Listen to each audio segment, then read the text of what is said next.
गाड़ी पे चले हम। बुला रहे हैं आपको, बुला रहे हैं आपको।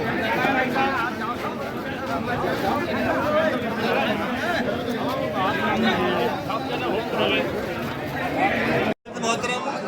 अपनी बात कह चुके हैं और उसके बाद कैंडिडेट बोल चुके हैं और सारे बुजुर्ग बोल चुके हैं। मेरा बोलना ठीक नहीं है, लेकिन फिर भी हमारे एमपी और एमएलए का बोलना जरूरी है। इसी की बात यह है जो बात दोनों ने, जो शहर के और पूरे ज़िले के जिम्मेदार लोगों में गिने जाते हैं, उन लोगों ने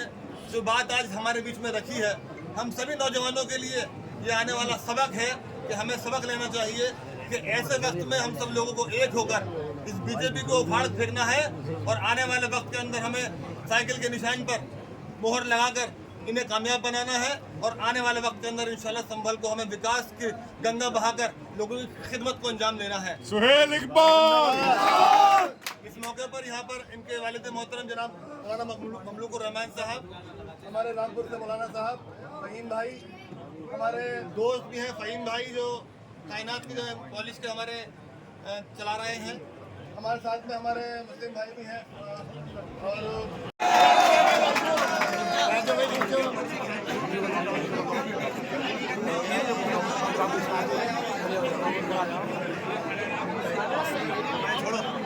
मोहतरम अपनी बात कह चुके हैं और उसके बाद कैंडिडेट बोल चुके हैं और सारे बुजुर्ग बोल चुके हैं। मेरा बोलना ठीक नहीं है, लेकिन फिर भी हमारे एमपी और एमएलए का बोलना जरूरी है। इसी की बात यह है जो बात दोनों ने, जो शहर के और पूरे ज़िले के जिम्मेदार लोगों में गिने जाते हैं, उन लोगों ने जो बात आज हमारे बीच में रखी है, हम सभी नौजवानों के लिए ये आने वाला सबक है कि हमें सबक लेना चाहिए कि ऐसे वक्त में हम सब लोगों को एक होकर इस बीजेपी को उखाड़ फेंकना है और आने वाले वक्त के अंदर हमें साइकिल के निशान पर मोहर लगाकर इन्हें कामयाब बनाना है और आने वाले वक्त के अंदर इंशाल्लाह संभल को हमें विकास की गंगा बहाकर लोगों की खिदमत को अंजाम देना है। सुहेल इकबाल। इस मौके पर यहाँ पर इनके वालिद मोहतरम जनाब मौलाना ममलूकुर रहमान साहब, हमारे रामपुर से मौलाना साहब, फ़हीम भाई, हमारे दोस्त भी हैं फ़हीम भाई जो कायनात की जो कॉलेज के हमारे चला रहे हैं, हमारे साथ में हमारे मुस्लिम भाई भी हैं और दिल साफ करके आए और यही नहीं आए कि वालिद साहब ममलूकुर रहमान पर साहब भी आए। ये गारंटी इस बात की कि हम सब आखिर तक जिंदगी भर साथ रहें। आप सबके एक जगह आने के बाद लोकसभा में क्या परिवर्तन होगा, क्या जनता का रुझान होगा? मैंने बताया कि आज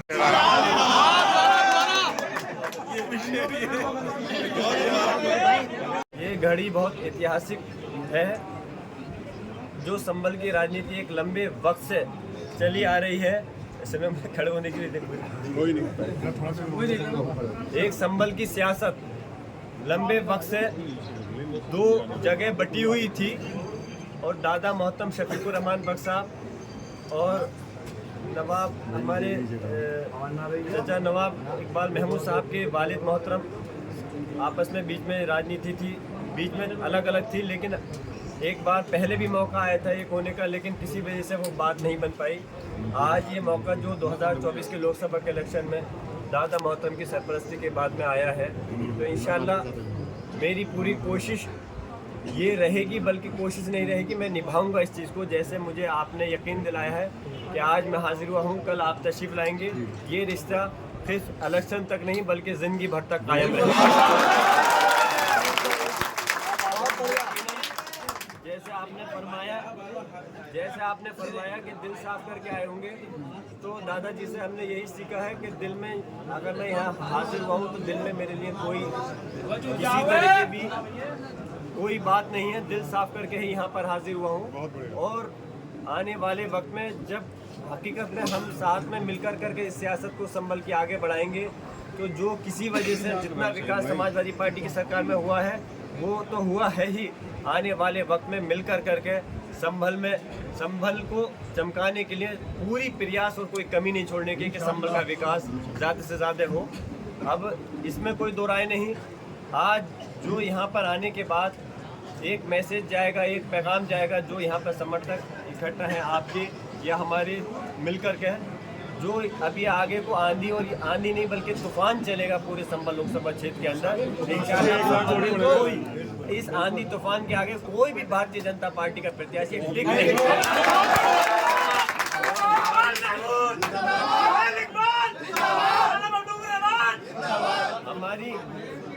हमारी जो ये सोच है, आज अगर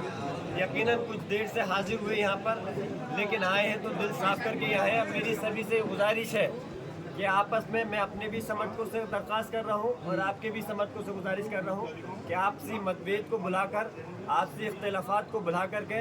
एक होकर करके काम करें, क्योंकि हमको ख़त्म करने के लिए तो बीजेपी ही काफ़ी है। अगर हम आपस में लड़ करके एक दूसरे को ख़त्म करेंगे तो मेरी तरफ से अगर कोई इंशाअल्लाह ताला कोई ऐसी बात नहीं होगी जो इस रिश्ते के अंदर कहीं कोई कमी आए, और आना जाना जो है वो सिलसिला बरकरार रहेगा। जिस तरह से मैं पहले की जो भी हमारी आपस की राजनीति थी या अख्तिलाफात थे, इंशाअल्लाह आने वाले वक्त के अंदर कभी उस बात को दोहराया नहीं जाने का। और जो आपने कहा है, इंशाअल्लाह आने वाले वक्त में जैसे आप साथ हैं, आने वाले वक्त में हम भी आपके साथ पूरी मजबूती ज़्यादा कुछ नहीं कहते हुए आप सब लोगों का तहे दिल से शुक्रिया अदा करता हूँ। ख़ासतौर से आपका चचा ने हमारे के ताया हुए हमारे नवाब इकबाल महमूद साहब का, हमारे भाई सुहेल इकबाल साहब का और उनके पूरे समर्थकों का, कि आप लोगों ने इस्तकबाल भी किया और अपना समर्थन भी दिया। और इंशाअल्लाह ताला अब हमारी सीट जो मजबूती से जीत रही थी, अब इसके अंदर और 1 लाख वोट जीतेंगे साहब। आज से आपकी सीट 1 लाख बढ़ गया जी। मैं सबका तहे दिल से शुक्रिया अदा करते हुए एक आज शेर दादा मोहतरम का सही भाई, शेर तो आप बहुत बढ़िया बोलते इस तरह से अभी एक भाजपा नेता का एक वीडियो वायरल हुआ था, उसमें ये था कि वो अपने पार्टी कार्यकर्ताओं को टिप्स दे रहा था कि चुनाव के दौरान विपक्षी दल अगर ज़्यादा वोट डालें तो वहाँ हंगामा करें। ये वीडियो वायरल हुआ है, क्या कहेंगे इसको लेकर? मैं यही कह रहा हूँ, देखिए ये तो सिर्फ और सिर्फ भारतीय जनता पार्टी साजिश के तहत इस टाइप की रणनीति का काम करती है। और मैं जगह जगह जहाँ जा रहा हूँ वहाँ पर यही समझाने का प्रयास कर रहा हूँ कि बीजेपी ने, मैं पहले जो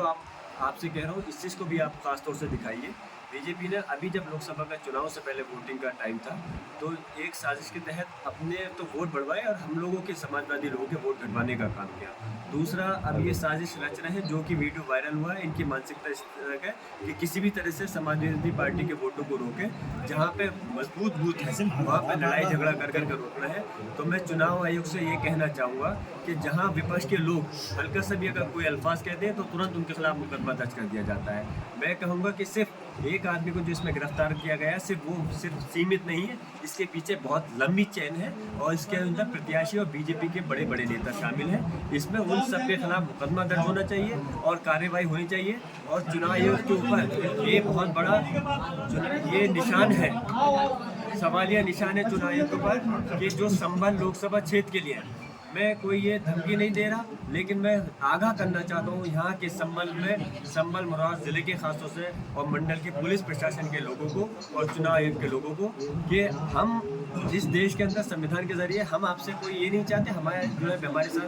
हम बेमानी से चुनाव जीतना चाहते हैं। हम चाहते हैं सिर्फ हमें हक मिलना चाहिए, इंसाफ मिलना चाहिए। जो बीजेपी के लोग इस साजिश के तहत हमारे लोगों को वोट को रोकना चाहते हैं, उसमें वीडियो में साफ कराया जा रहा है कि पुलिस वालों को पैसे से खरीदो, टीचर को पैसे खरीदो, तो ये बीजेपी की मानसिकता है। तो इस टाइप से जो खरीद फरोख्त का ये काम कर रहे हैं, इस पूरी चैन का पर्दाफाश होना चाहिए और सब लोगों की उनकी गिरफ्तारी होनी चाहिए। और संभल लोकसभा क्षेत्र में चुनाव आयोग ये सुनिश्चित करें कि यहाँ पर किसी प्रकार की लोग आने वाले वोटिंग के दिन कोई घटना नहीं होनी चाहिए, कोई बेमानी नहीं होनी चाहिए। हमारे लोगों को जो वोट रोकने का प्रयास किया जा रहा है, अगर ऐसा होगा तो यकीनन एक बहुत बड़ा संविधान का धज्जियां उड़ाने का काम होगा और इस चीज़ को हम कतई बर्दाश्त नहीं करेंगे। मैं पुलिस प्रशासन से और डीएम और एसपी से सबसे कहूँगा इसमें कड़ा एक्शन लें और ये चीज़ हिदायत करें कि वोटिंग वाले दिन हमारे वोटरों को परेशानी होनी चाहिए। अगर परेशानी होगी तो फिर हम उसी दिन खुल करके धरना प्रदर्शन करने पे, आंदोलन करने पे मजबूर हो जाएंगे।